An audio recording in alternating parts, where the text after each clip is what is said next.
The Selfish Path to Romance. Download Chapter 1 for free at drkenner.com. Two researchers from Harvard University, Susan Clancy and Richard McNally. And what did they study? They studied alien abductions. People who claim to have been whisked away by the aliens and taken to secret locations and had their sperms or eggs removed and then had sex with the aliens. It usually has this component of sexuality. And then being returned to their beds immediately and nice and pristine and no marks of having been touched by aliens. But these were gray people or green people, or in the case that I spoke of earlier in the first segment, a sylph-like woman, a nice nymph, a wood nymph, a real sexy, slender woman or a young girl. I guess not too young, let's hope. But this guy had a dream about that. No, it wasn't a dream. Real aliens, thank you. So what happens if you confront one of these people who believe in UFOs and ESP and astrology and auras and crystal therapy and tarot card reading or channeling? They all seek to have these. They seek an explanation for what's going on, and they all claim to have these weird experiences, and that alien abduction is the absolute best explanation for what happened to them. They're convinced of it.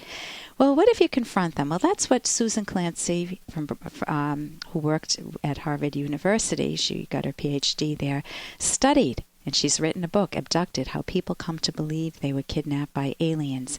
Well, one woman who was interviewed says, "Can you believe the nerve of that girl?" Meaning Susan Clancy. "She comes to me like, 'Oh, I believe you've been abducted. Let me interview you to learn more.' And then she says, 'Oh, what really happened was that you were having sleep paralysis.'" Right. How the heck does she know? Did it happen to her? There was something in the room that night. I was spinning. I blacked out. It was terrifying. I wasn't sleeping. I was taken. I was violated, ripped apart, literally, figuratively, metaphorically, whatever you want to call it.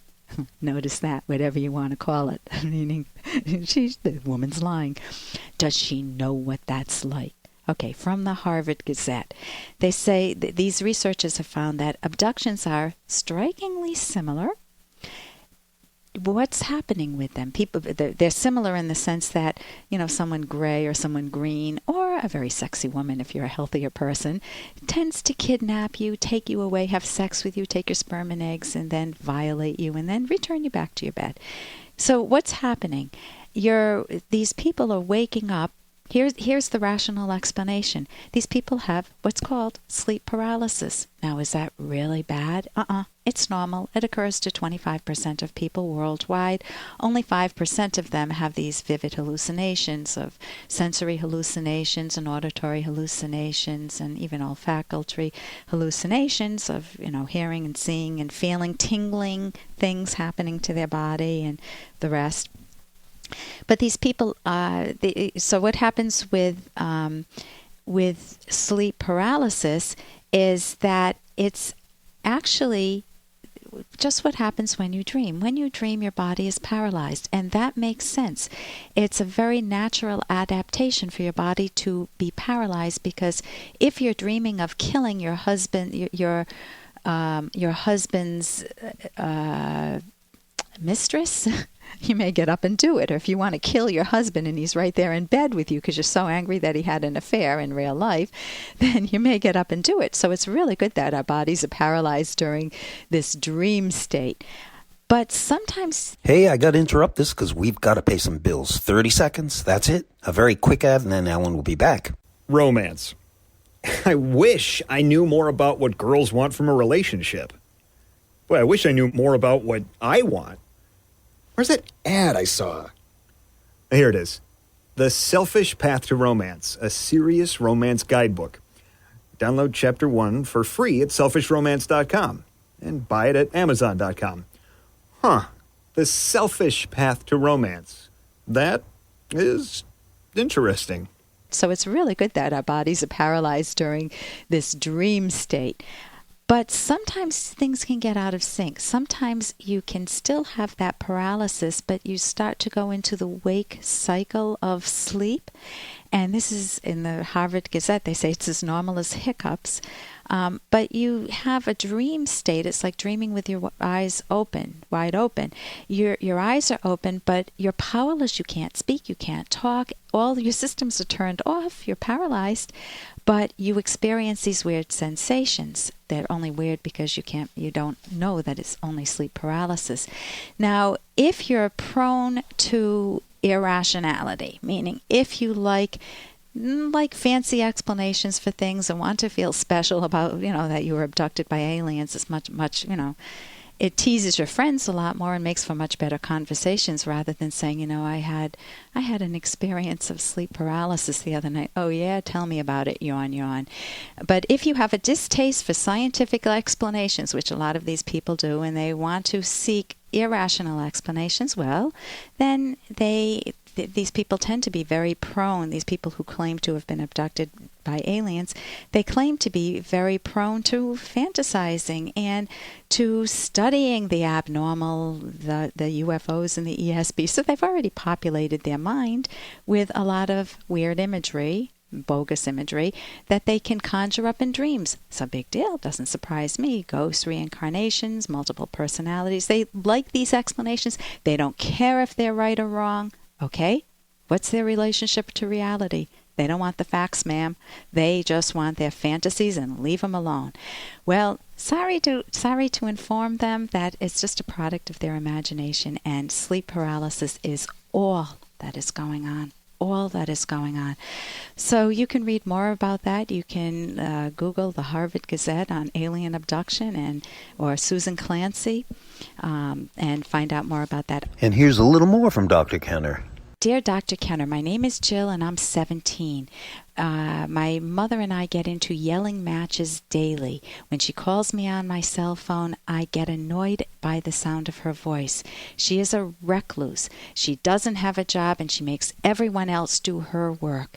I have to make 2 to 3 trips to the grocery store each week because she says she forgot to put things on her list that she needs. I get so annoyed with her. Most of the time we argue. I don't want to do anything for her. I get an attitude when she calls, but then I go ahead and do it. How can I stop doing this? I feel like crap afterwards. How can I learn to channel my anger, or how can I just stop getting angry? Jill? Your anger is not your problem. It is your solution. Don't appease this mother. I don't know why you feel you have to appeal to her. Maybe you want her love. Maybe you want a rational mom. But she isn't that. You need to face that. It's a very painful fact. And she is responsible for her own character, meaning you're not saying she's handicapped, she's paraplegic, she's got multiple sclerosis or some other situation. You're saying she's just a recluse, she's just a low life. Well, let her live in her low life. Notice your mom wants you to care more for her and about her needs in her life than she's willing to do for herself. I think she's envious of you. I think she's trying to pull you down. Stop trying to be the good daughter. Stop owning into unearned guilt. You did not earn this guilt. I'm assuming that you're a really decent person. Don't let her use your goodness, your willingness to help out against you. Don't even get into screaming matches. Just say to your mom, Mom, this is the 4th time you've called me this week to pick things up. I know you've assumed it's my duty. I don't see it that way. I'm not going to argue with you anymore. My hopes are that you'll value your life a whole lot more, enough to take care of yourself, and then we'll have a much better relationship. You know as well as I do that you can do a lot more for yourself, and I'm hoping you make this opportunity to make yourself more lovable. For more Dr. Kenner podcast, go to drkenner.com and please listen to this ad. Here's an excerpt from The Selfish Path to Romance by clinical psychologist Dr. Ellen Kenner. Your intuitive first reactions to a prospective romantic partner may get you into trouble if you let your initial gut response color everything else, overlooking characteristics that could cause serious problems down the road. Or you may ignore positive characteristics that could reverse an indifferent or an even somewhat negative first impression. Your initial emotional response, whether positive, negative, or indifferent, needs to be validated or invalidated consciously by gaining gaining more knowledge. This takes time. Get to know a person gradually, in layers. Attentively observe how the person acts in different situations, especially but not solely how the person acts toward you. Ask questions and listen closely to what the person says. You can download Chapter 1 for free by going to drkenner.com, and you can buy the book at amazon.com.